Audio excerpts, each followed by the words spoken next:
আকাশে বাতাস দেখা যাচ্ছে খায়রনে করে বসে রয়েছে, দেখো খায়রনে করে বসে রয়েছে, খায়রনের জায়গায় হয় না। মোটু আমার জায়গা হবে তো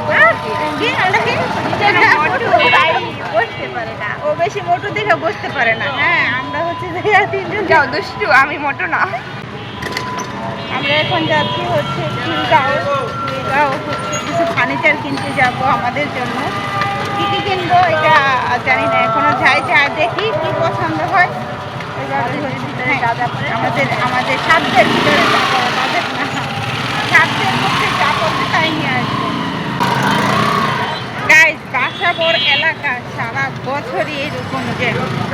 বাসাবোর এলাকা সারা বছর আল্লাহর রহমতে জ্যাম পড়ে থাকে। দেখেন কি অবস্থা, গাড়ি চলেই না। এই বাসাবোর খিলগাঁও আসতে আসতে পুরা যান তেজপাতা হয়ে যায় মাঝে মাঝে।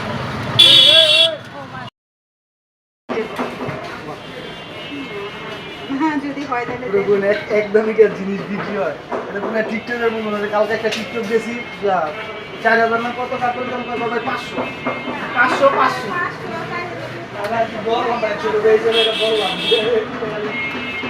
আমার তো তখন ফিরে দিলে পাবো না,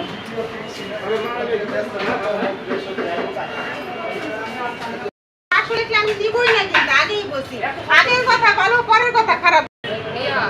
লাইটের জন্য, উপরের আলোর জন্য। হ্যালো, হাই পাই। আমার তো এই আলমারিটা পছন্দ হয়েছে, এই খাটটা পছন্দ হয়েছে। এত টাকা তো এখন নাই হাতে, টাকা ছাড়া দিব রে। একটা ডাইনিং টেবিল কিনতে চাইছি। আপনারা দেখেন আমাদের ভিখারিগুলা সোফার মধ্যে বসে আছে, সোফার মধ্যে কোনো কিছু নাই, কুশন কি পুরোটাই তাদের। একটা ফার্নিচার কিনতে আসছে, এখন বলে পুরাটাই তাদের। আহা, তার শ্বশুরের সম্পদ, শ্বশুরের সম্পদ মনে হচ্ছে। কপি টপি সব মুক্তি হয়ে গেলে সবাই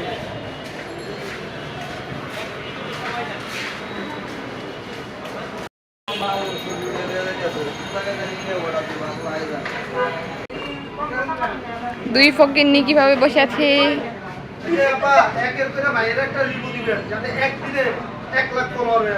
আচ্ছা ঠিক আছে।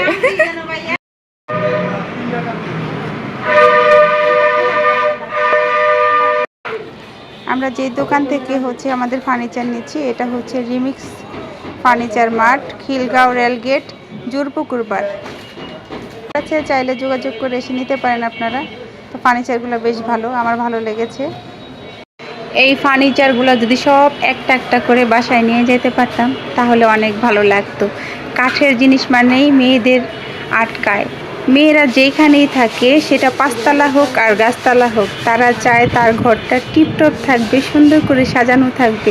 সেটা যেখানেই থাকুক না, প্রত্যেকটা মেয়ের স্বপ্ন তার যেই ঘরে থাকবে সেই ঘরটা সুন্দর করে সাজানো গুছানো থাকবে। এটা আমারও স্বপ্ন। ঘরে একটা ফার্নিচার আসছে আর আমার ঘরের এই অবস্থা দেখেন।